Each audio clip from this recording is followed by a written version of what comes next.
ముందుకి సుమేష్ దేవుడికి ఉన్నాయండి. ఆత్మీయ తల్లిదండ్రులకి నేను అందరికీ వెంకటరమణ ఉన్నారు. అయితే ఈరోజు ఒక చక్కటి విషయాన్ని తెలుస్తుంది.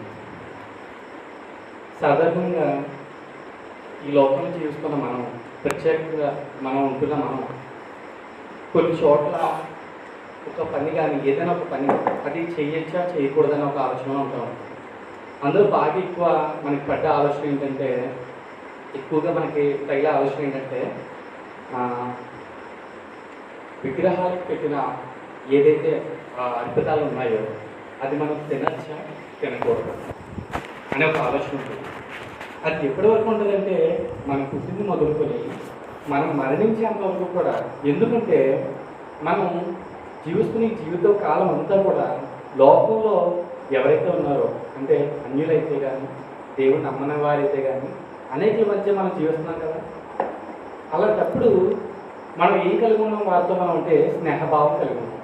అవునా? మన ఫ్రెండ్స్ అందరూ క్రిస్టియన్సేనా? లేదంటే మన ఫ్రెండ్స్ అందరూ ముస్లిమ్సేనా? లేదంటే మన ఫ్రెండ్స్ అందరూ ఏంటి అనేక రకాలుగా అనేక మందితో మనం కలిసి ఉంటున్నాం. ఎప్పుడు చిన్నప్పటి స్కూల్ దగ్గర నుంచి మనకి కాలేజ్ లైఫ్ వచ్చేసింది, తర్వాత ఇంకా అదర్వైజ్ తర్వాత స్టెప్ ముందుకు వెళ్తూ ఉంటాం. అలాంటప్పుడు మనం అన్ని చోట్ల వాళ్ళతో కలిసి మాట్లాడుతూ ఉంటాం, షాపింగ్ చేస్తూ ఉంటాం, మన బట్టలు వాళ్ళు వేసుకుంటారు, వాళ్ళ బట్టలు మనం వేసుకుంటాం, అన్ని రకాలుగా మనం షేర్ చేసుకుంటూ ఉంటాం. అలాంటి చోట అలాంటి సమయంలో ఎక్కడ మనం పడిపోతాం అంటే ఒక ఆహారం తిన్న చోట. ఎందుకంటే దీని మీద సరైన అవగాహన మనకు లేకపోతే మనం ఏం చేసిన వారు అవుతామో తెలుసా? పాపం చేసిన వారు అవుతాం. ఏంటంటే పాపం చేసిన వారు అవుతాం. ఇలా ఎప్పుడైనా విన్నారా దీనికోసం? ఈ విషయం కోసం ఎప్పుడైనా విన్నారా? కరెక్ట్గా దేవుడు కలిగించిన జ్ఞానంతో చెప్తున్నాను.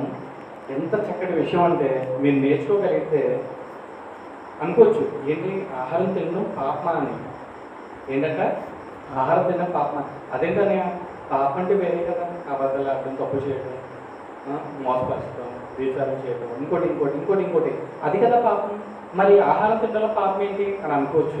కానీ సరైన అవగాహన దేవుడు కల్పించిన ఈ పరిశుద్ధ గ్రంథంలో అది తినచ్చా తినకూడదా, కానీ తింటే ఏంటి తినకపోతే ఏంటి, అసలు అది ఏంటి అనేది ఎంత చక్కగా ఉందో తెలుసా?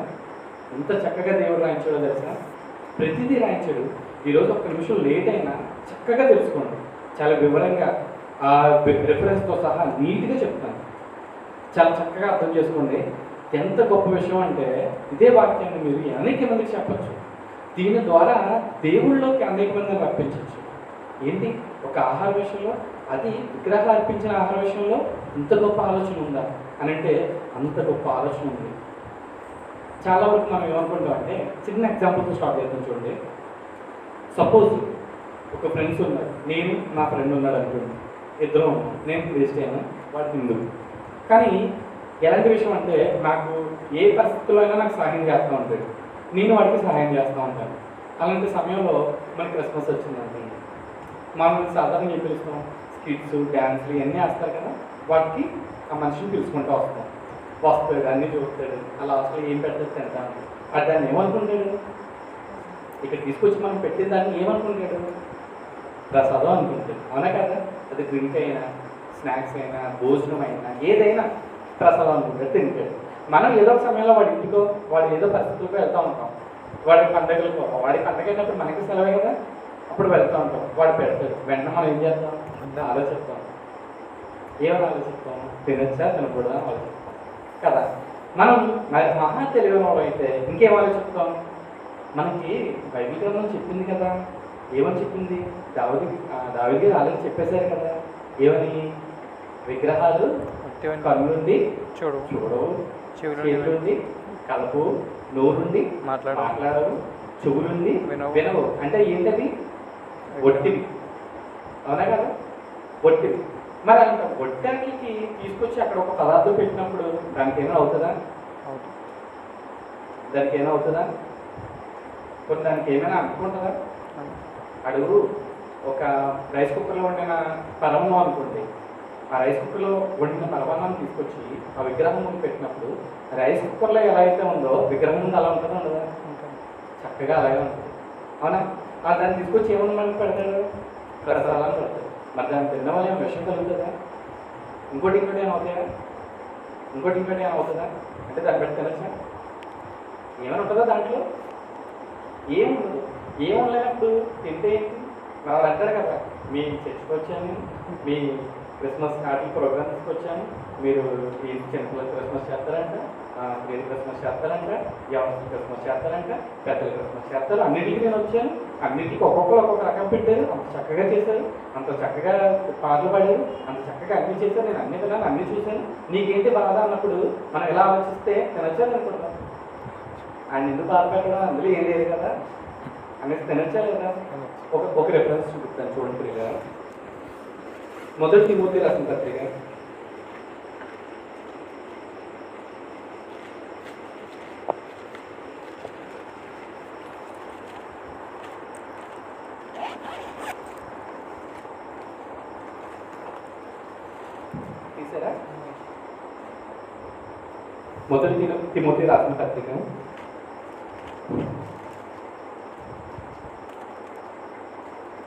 4వ అధ్యాయం 4వ వచనం.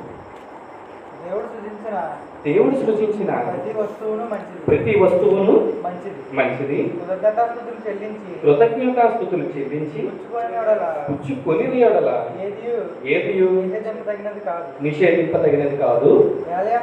ఎలయనగా అది దేవుని వాక్యం వలనను ప్రార్థన వలనను పవిత్రపరచబడి ఉన్నది. అవునా? అంటే ఏంటి? ఏదైనా ఒక వస్తువు ఉంది, ఈ మాట బట్టి అర్థం ఏంటంటే ఏదైనా ఒక వస్తువు ఉంది, ఆ వస్తువుని మనం ప్రార్థన చేసుకొని కానీ లేదంటే దేవునికి కృతజ్ఞతాస్తుతులు చెల్లించి కానీ ఏదో ఒకటి దేవుని పేరు మీద చెప్పుకొని తింటే అది ఏమవుతుందంట? ఏమైందంట? పవిత్రపరచబడుతుంది. అంటే ఏమవుతుంది? పవిత్రపరచబడుతున్నది అంటుంది. అంటే దాన్ని బట్టి ఒక అంజులు పెట్టింది ఏదైనా, విగ్రహాలు కట్టించింది ఏదైనా మనం ఇలా చేసుకొని తింటే కరెక్టే కాదా? తినచ్చా? అంటే ఇప్పుడు దీన్ని బట్టి విగ్రహాలు అర్పించింది తినచ్చా తినకూడదు? ఈ మాటను బట్టి తినచ్చా? ప్రపంచంలో జరుగుతున్న బోధ ఇది. అర్థమైనా? ఏకరాతిగా దేవుడు ఎందుకు సృష్టించాడు, లేదంటే దేవుడు ఎందుకు ఏర్పరిచాడు, దేవుడు ఎందుకు కలిగించాడు అనే విషయం మీద ఒక సరైన అవగాహన లేకపోతే ఇదే మాటను బట్టి అందరూ ఏం చెప్తున్నారో తెలుసా? ప్రార్థన చేసుకుని తినే, కళ్ళు మూసుకొని. ఏంటంటే కళ్ళు మూసుకొని ప్రార్థన చేసుకొని తినే. కాబట్టి దేవుడు చెప్పాడు కదా, నువ్వు ప్రార్థన చేసుకుని దేవుడి పేరు నామం పెట్టుకొని నువ్వు తినేస్తుంది. ఏంటంటే ఏదైనా ఏమవుతుందంటే పవిత్రపరచబడుతుందంట. పవిత్రమైన మనకి ఏమైనా హాని చేస్తుందా? హాని చెప్తారు అన్నప్పుడు తినేచ్చు కదా, తినేచ్చు. కానీ ప్రపంచంలో జరుగుతున్న మాట అంతా ఈ యొక్క మాట మీదే జరుగుతుంది. ఏం జరుగుతుందంటే ప్రార్థన చేసుకుని కళ్ళు మూసుకుని తినమని అలాగంటే కళ్ళు మూసుకుని ప్రార్థన చేసుకుని తినే అంటారు కదా, అలా జరుగుతుంది. మరి ఏంటనే తింటే ఇలాగా బాగానే ఉంది కదా, చక్కగా ఉంది కదా, ఇలా చేయొచ్చు కదా, ఈ మాట దేవుడే చెప్పాడు కదా, చెప్పాడా లేదా? దేవుడే చెప్పాడు కదా అని అంటే అసలు ఈ యొక్క విగ్రహాల గురించి దేవుడు ఏం చెప్పాడు, ఈ యొక్క విగ్రహాలకు చేసిన దాన్ని తినచ్చా లేదా అనేది బైబిల్ గ్రంథం ఇంకా ఏం చెప్తుందో చూద్దాం. అర్థమైందా? ఇప్పుడు దాకా అర్థమైందా? ఎక్కడైనా అర్థం కాదు మళ్ళీ చెప్తాను. ఇప్పుడు దాకా అర్థమైంది కదా, ఎందుకు తినకూడదు అనేది ఇప్పుడు చెప్తాను. దీని ప్రకారం తినొచ్చు అని చెప్పి అనేక దైవజనులు చెప్తున్నారు, అనేక మంది దేవుని యొక్క సేవకులు చెప్తున్నారు. ఈ మాటను బట్టి మీరు తినొచ్చు ఏం కాదు అని చెప్తున్నారు. తినకపోతే మనకి వారితో స్నేహం పోతుందా లేదా? అది తినకపోతే ఫీల్ అవుతాడా లేదా? దాన్ని బట్టి ఈ ప్రార్థన చేసుకుని తింటే గొడవ ఏం లేదు కదా, ఆడే కాబట్టి మనకి అది పరిశుద్ధపరచబడింది. అవునా కదా? మరి దేవుడు హ్యాపీగా ఫీల్ అవుతాడా? ఎందుకు చూద్దాం.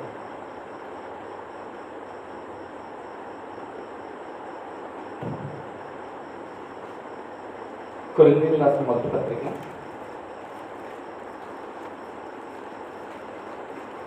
8వ పౌలు గారు ఏం చెప్తున్నారో చూద్దాం. కొరింథీయులకు రాసిన మొదటి పత్రిక 8వ అధ్యాయం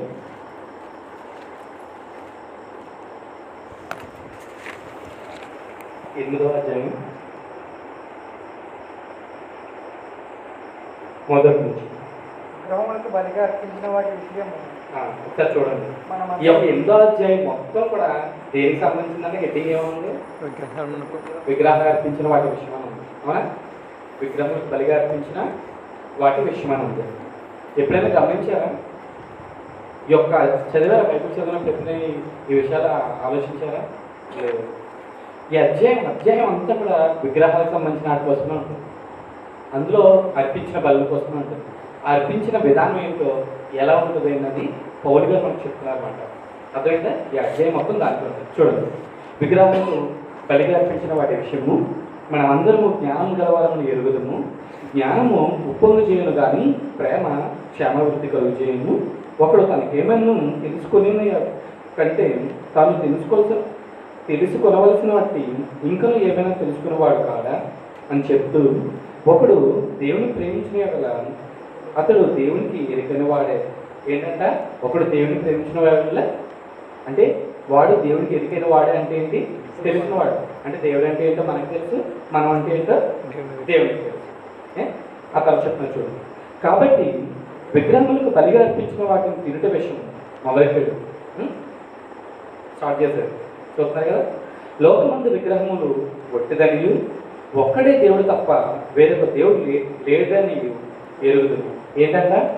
మనం విశ్వాసం వచ్చిన తర్వాత ఫస్ట్ ఏం తెలుసుకుంటామంట? దేవుడు అంటే ఏంటో తెలుసుకుంటాం. మనం ఏంటో దేవుడు చెప్తాం. ఏంటి? మనం చేసిన తప్పులు పాపాలు ఎన్ని ఒప్పుకోవాలి కదా, ఒప్పుకుంటాం. అంటే దేవుడికి మనకి ఒక రిలేషన్ ఏర్పడుతుంది. ఏర్పడిన తర్వాత ఏ విషయం తెలుసుకుంటామంటే ఏమంటే లోకమందు విగ్రహములు ఒట్టిదనియు ఒక్కడే దేవుడు తప్ప వేరొక దేవుడు లేడని ఎరుగుతుంది. అంతే కదా, దేవుడు ఒక్కడైన విషయం అప్పుడు తెలుసుకుంటాం, వేరే దేవుడు లేడని తెలుసుకుంటాం. ఆ తర్వాత దేవతలు వారు ప్రభువులని పిలబడిన వారు అనేకులు ఉంటారు. అవునా?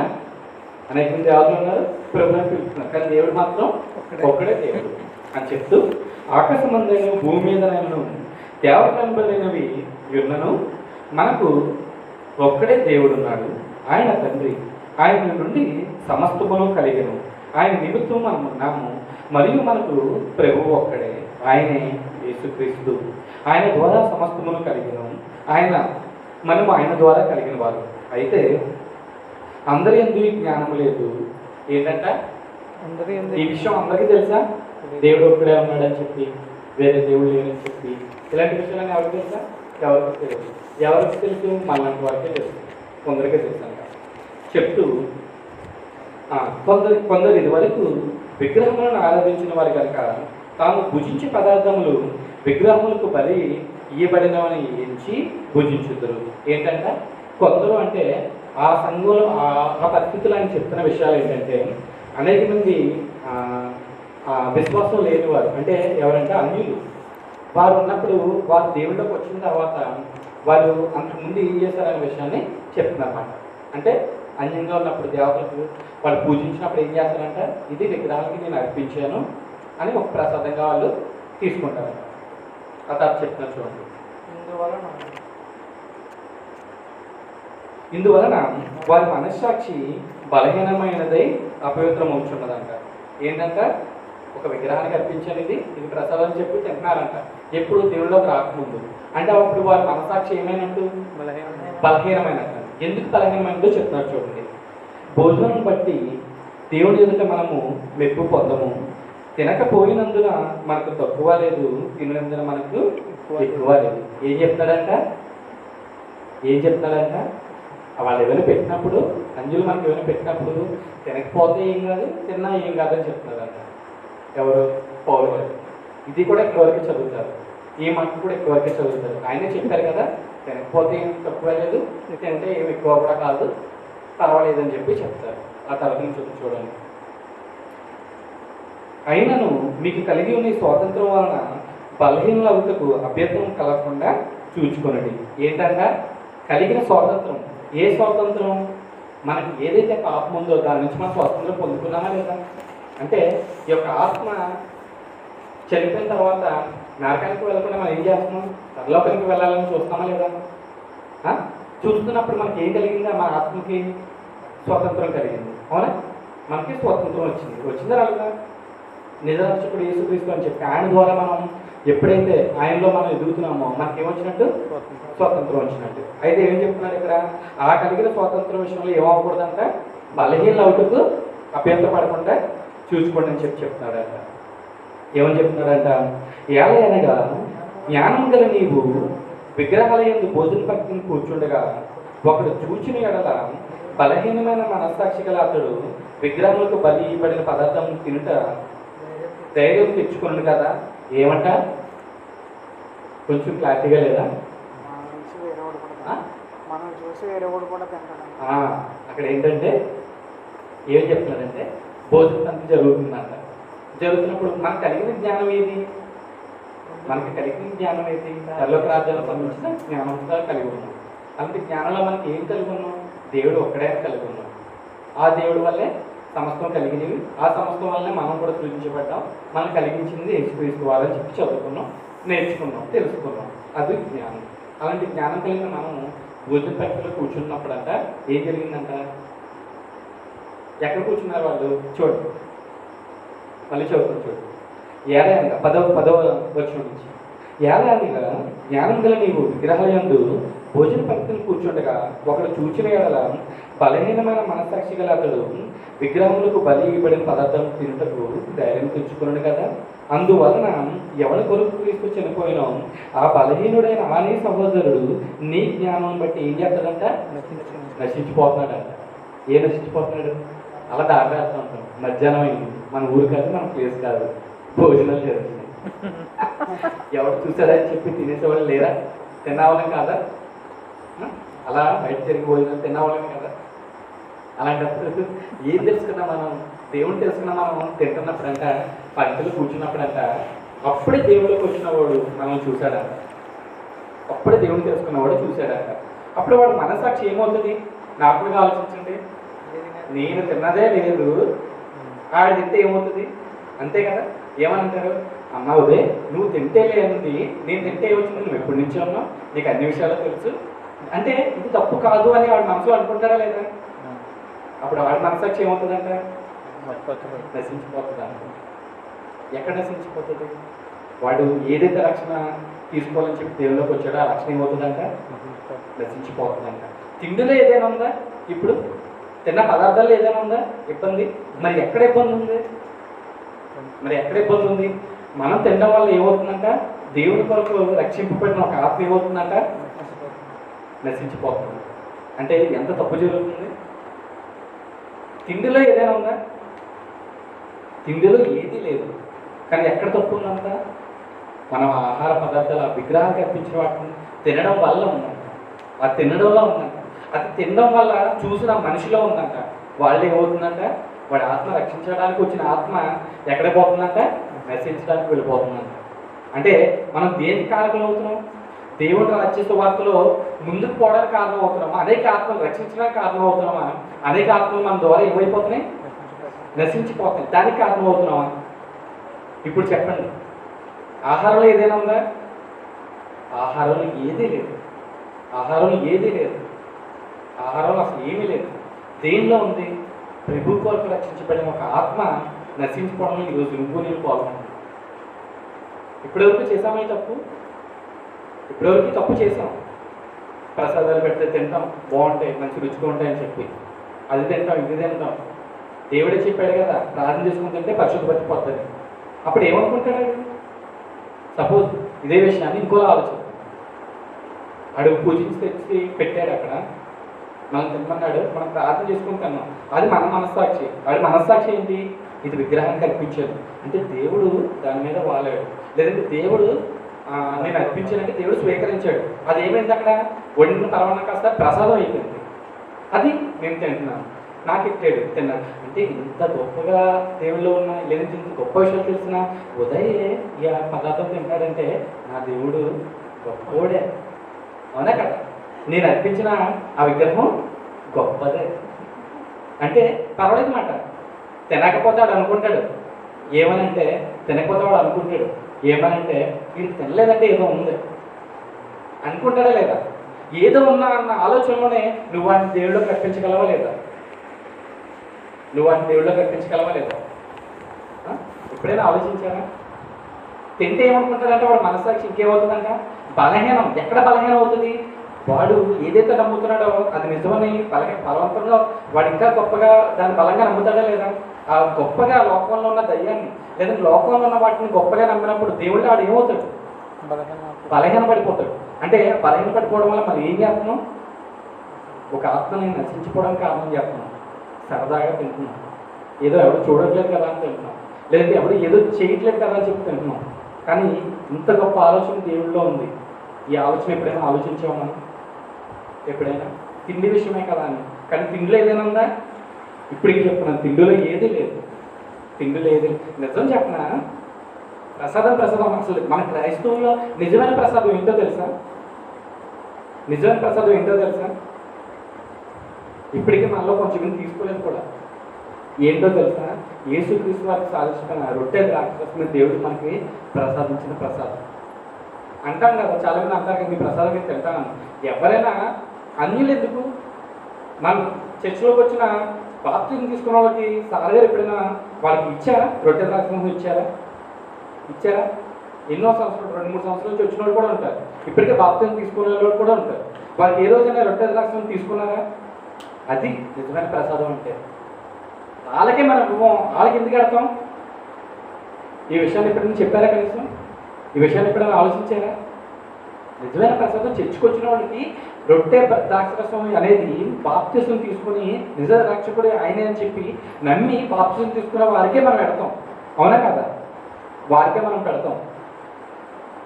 మామూలుగా మనం చర్చకొచ్చి అన్ని పనులు చేసి లేదంటే అన్నింటిలో ఉండి బాప్తిజం తీసుకోకపోతే వారికి ఎప్పుడైనా పెట్టినట్టు మీరు ఎప్పుడైనా చూసారా? ఎప్పుడైనా వాళ్ళు తిన్నట్టు చూసారా? మరి వారికే పెట్టాం, బయట వాడికి ఎందుకు పెడతాం? అవునా? ఎప్పుడైనా చెప్పారా కనీసం మాట? ఇంతకాలం నుంచి ఉన్నాం కదా, ఇప్పుడు ఎవరైనా మీతో చెప్పారు ఈ విషయాన్ని? మన రక్షణకి అవసరమైన విషయాలు తెలుసుకోండి. మన ఆత్మ దేవుళ్ళో ఎలా ఎదగాలో తెలుసుకోండి. మన ఆత్మ ఎదగడానికి లోకంలో ఎలా జీవించాలో తెలుసుకోండి. అవి తెలుసుకున్నప్పుడు దేవుళ్ళు ఎదగలం. లేదంటే ఉన్నా ఒకటే, లేకపోయినా ఒకటే. పేరుకి మట్టుకు అస్సలు వద్దు. అవసరమైతే మామూలుగా ఉండిపోండి, లేదంటే దేవుని కొరకే బ్రతకండి. ఆ బ్రతకడంలో ఎలా బ్రతకాలో ఇలాంటి విషయాలు తెలుసుకోండి. అప్పుడే గొప్పగా బ్రతకగలరు, దేవుని కొరకు గొప్పగా జీవించగలరు. లేకపోతే అసలు దేనికి పనికి రాకుండా పోతాం.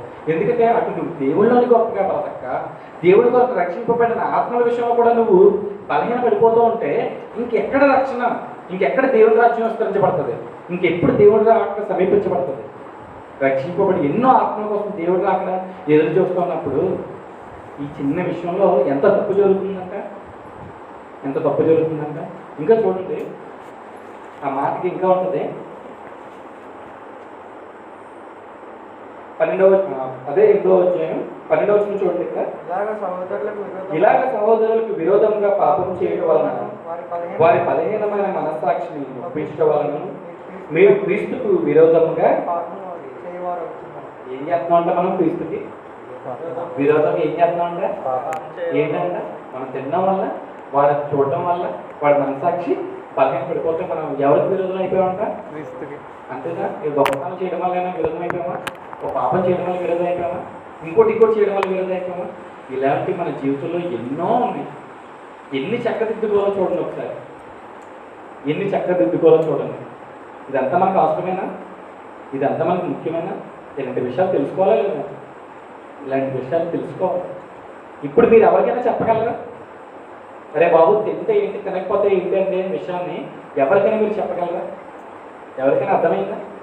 కనీసం ఒక విడమర్చి వాక్యం చూపించి చెప్తే వాళ్ళకి అర్థమవుతుందా? ఇంకా వివరంగా చెప్పాలి. ఒక పాయింట్ అర్థమైందా? ఇప్పుడు చెప్పండి. ఫస్ట్లో చెప్పింది ఆడు హ్యాపీగా ఫీల్ అవ్వాలని చెప్పి ప్రార్థన చేసుకొని తినచ్చా, తినకూడదా? ఫస్ట్ తినచ్చు అన్నారు. ఈ మెసేజ్ ఇంకా ఎంత ఉందో చూడండి ఒకసారి. మనకి టైం లేదు కాబట్టి 2 hours మెసేజ్, 2 hours. ఇంకా డీప్ డెప్త్, ఇంకా అది అనలైజ్ మాట. అంటే అనలైజ్ అంటే ఐడియా వచ్చింది కదా. ఇంకా కన్క్లూజన్ ఏముండదు, ఫుల్గా తినకూడదు అనే ఉంటుంది. ఎక్కడి నుంచి ఉంటుంది అంటే, మొదటి ఆదికాండం నుంచి మొదలుకొని చివరి ప్రకటన వరకు కూడా ఉంటుంది. ప్రకటన గ్రంథంలో కూడా ఉంటుంది. తీర్చి చెప్తాను.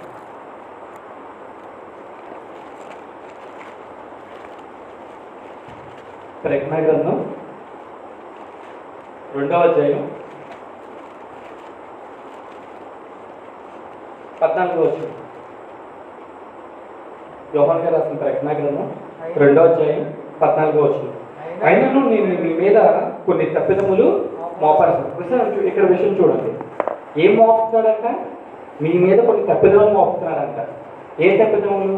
తినచ్చు అని చెప్తారు కదా, అలాంటి వారి కోసం చెప్తున్నమాట. చూడండి అవి ఏమనగా, ఫస్ట్ చెప్తున్నాడు, విగ్రహములకు బలి ఇచ్చిన వాటిని తిన్నట్లును, జారత్వం చేయనట్లును, ఇశ్రాయేలుకు ఉరి ఎడ్డులని పాలాటలకు నేర్పిన బిలాంబోధన అనుసరించి వారు మీలో ఉన్నారు. అవునా కదా? అవునా కదా? తినచ్చు అని చెప్పి పరిశుద్ధపరచబడింది, దేవుడే సృష్టించేశాడు కదా అని తినచ్చలేదా? ఇప్పుడు అడుగుతాను, ఇప్పుడు చెప్పండి. కొంచెం మంది విగ్రహాలకి సారా పెడతారు, సారా పెడతారు, మందు పెడతారు. కొన్ని ఫోటోలకి వాళ్ళకి ఇష్టమని చెప్పి స్మోక్, అదే సిగరెట్ పెట్లు, చాలా మంది ఎన్ని పెడతారా లేదా? మరి అది పెట్టేం కదా అని చెప్పి మీరు తాగుతారా? మరి దేవుడు చేసిందని అది కూడా ఎవరు చేసింది? అది సారా, మందు, లేదంటే సిగరెట్లు ఇవన్నీ ఎవరు చేసినాయి? మనుషులు. మరి విగ్రహాలు పెట్టినాయి కదా, ఎత్తే ఎందుకు తినకూడదు, ఎందుకు కాల్చకూడదు, ఆ ఒక్క పళ్ళు ఎందుకు వేసుకోకూడదు? మాకు చెప్పండి నాన్న, అవునా కదా? పాయింట్ అయినా కాదా? పాయింట్ కాదని చెప్పండి వదిలేస్తాను. మీకు తెలియదా, చనిపోయిన వాళ్ళకి 3వ రోజులు పెడతారు, అయ్యా లేదంటే అక్కడ ఉన్న వాళ్ళకి ఇచ్చేస్తారు. అవునా కదా? విగ్రహంగా అర్పించినట్టే కదా, అది కూడా అర్పించినట్టేనా? మరి అప్పుడు పెట్టిన ఒక్కళ్ళు ఏదో తీసుకోవాలన్న తమ్ముడు జ్ఞాపకం నీకు ఎంతో క్లోజ్గా ఉండేవాడు కదా, ఆడి బదులు నువ్వు తీసుకోవాలంటే తింటావా లేదా? ఎందుకు తినవు? అది పెద్ద పరమాణం తింటావు, బూజు తింటావు, చికెన్ జాములు తింటావు, ఇదేదో తినవు. ఏ అంతా దేవుడే చెప్పాడు కదా, పరిశుద్ధపరచుకొని ప్రార్థన చేసుకుని తినట్టు ఏదైనా పరిశుద్ధమే కదా. మరి అలాంటప్పుడు అది ఎందుకు తినవు? ఎక్కడ ఉంది నీ జ్ఞానం? ఎక్కడ ఆలోచిస్తున్నావు? ఇప్పుడు అర్థమైందా? తిండిలో ఏదీ లేదు. ఇప్పుడు మళ్ళీ చెప్తున్నాను, కానీ తినడం వల్ల ఏమవుతుందంట? ఒక వ్యక్తి బలహీనపడతాడంట. ఆ బలహీనపడ్డం ఏమవుతుందంట? దేవుడికి మనం విరోధంగా పాపం చేసుకుని అవుతామంట. ఇదే బోధ జరుగుతుంది, ఇదే బోధ జరుగుతుంది తెలుసా. ఇంకా సంఘాల్లో ఇంకే బోధ జరుగుతుందో తెలుసా? అదే అధ్యాయం 20 వచ్చిన చూడండి. ఇక్కడ ఏం చెప్పాడంటే, నీ మీద ఒకటి తప్పిదం మోపుతానని చెప్తున్నాడు. ఇప్పుడు ఇక్కడ ఏం చెప్తున్నాడు చూడండి, 20వ అధ్యాయం. అయినను నీ మీద తప్పు ఒకటి నేను మోపవలసి ఉన్నది. తప్పు అంట ఏంటంట? ఏమనగా తాను ప్రవక్తలని చెప్పుకొచ్చున్న యెజబెలను స్త్రీని నీ ఉండనిచ్చుచున్నావు, జాగ్రత్తలు చేయటకును, విగ్రహాలకు బలించిన వాటిని తినటకును, అది నా దాసులకు బోధించు వాటిని మోసపడుతుంది. ఏంటంట? జాగ్రత్తం, తప్పు చేయొచ్చు అంట, విగ్రహాలు పెట్టి తినచ్చు అంట.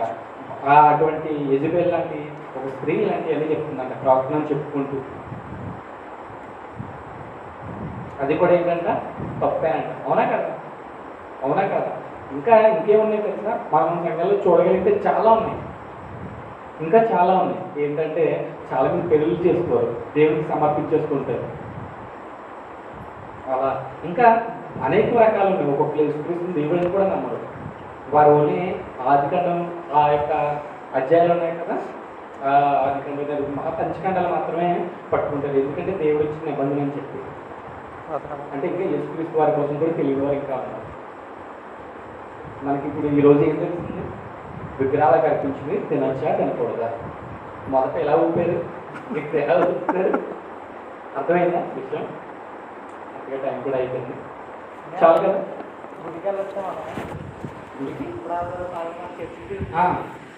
చెప్తాను చూడు, ఆ విషయం కూడా చెప్తాను.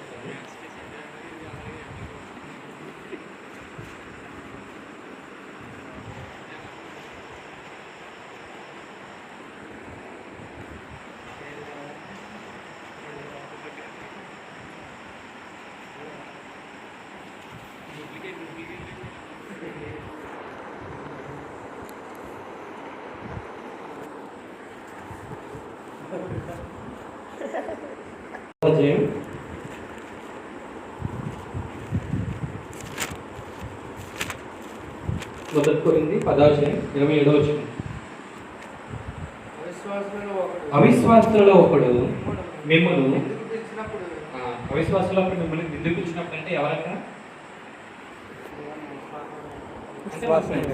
అందులో ఓకే, ఆలోచించారు కదా. అంటే ఇలా ఎందుకు చెప్తున్నానంటే మీకు క్లియర్ కట్గా అర్థమవుతుంది. రేపు అన్నారో చెప్పిన చదువుకున్నప్పుడు తక్కువని స్ట్రైక్ అయిపోతుంది పాయింట్. ఇప్పుడు 8వ అధ్యాయం అంతా మీకు అర్థమైందా? ఎనిమిదో అధ్యాయం అంటే ఈరోజు ఒక అధ్యాయం చదివించినట్టేనా మీతో చదివించినట్టు దాంట్లో ఉన్న జ్ఞానం మీకు చెప్పినట్టేనా అలా నేర్చుకోవాలి ఎప్పుడైనా. ఇప్పుడు చదవండి. అవిశ్వాసంలో ఒకడు అవిశ్వాసంలో ఒకడు మిమ్మల్ని విద్యుత్ పిలిచినప్పుడు వెళ్ళటకు మీరు మనసు ఉండిన ఎడల నీకు వడ్డించినది ఏదో ఆ, దానిని గూర్చి ఆ, మనస్సాక్షి నిమిత్తము ఆ. ఏ విచారణయు చేయకపోయినది. చాలు. ఏంటంట మిమ్మల్ని ఒకటి పిలిచాడు, మీకు వెళ్ళాలనిపించింది, మనస్సాక్షి వెళ్ళాలనిపిస్తే వెళ్ళండి. అదేం పెట్టడం ఏ విచారం లేకుండా తినేయండి, ఏ విచారం లేకుండా తినేయండి.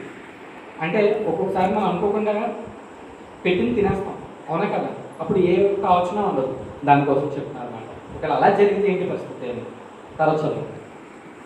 అయితే అయితే ఎవడైనాను ఎవడైనా నీతో బలి అర్పింపబడినదని ఇది బలి అర్పింపబడిందని చెప్పిన యెడల అట్లు తెలిపిన వాడిని అట్లు తెలిపిన వారి నిమిత్తమును మనస్సాక్షి నిమిత్తమును మనస్సాక్షి నిమిత్తమును తినకుడు. తినకూడదు. ఏంటంట ఎవరి నిమిత్తం అంట, ఎవరి నిమిత్తం అంట?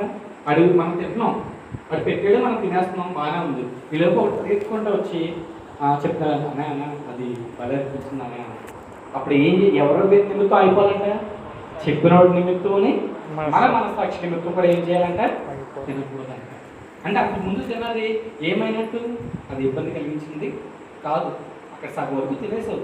అప్పుడు వెంటనే నీకు నిజం తెలిసింది, ఇది అర్పించిందని. ఎందుకంటే వడ్డించడం మనకు చెప్పలేదు, కానీ ఎవరు చెప్పారు? చూసినప్పుడు మనతో చెప్పాడు. చెప్పినప్పుడు అది ఏమైనట్టు? మనకు ఆ విషయాన్ని తెలుసుకుంటాం. ఇప్పుడు ఎంత ఏమైంది అక్కడ? మనస్సాక్షి నిమిత్తము మనస్సాక్షి నిమిత్తముగా మనస్సాక్షి నిమిత్తముగా సొంత మనస్సాక్షి నీ సొంత మనస్సాక్షి నిమిత్తముగా కాదు.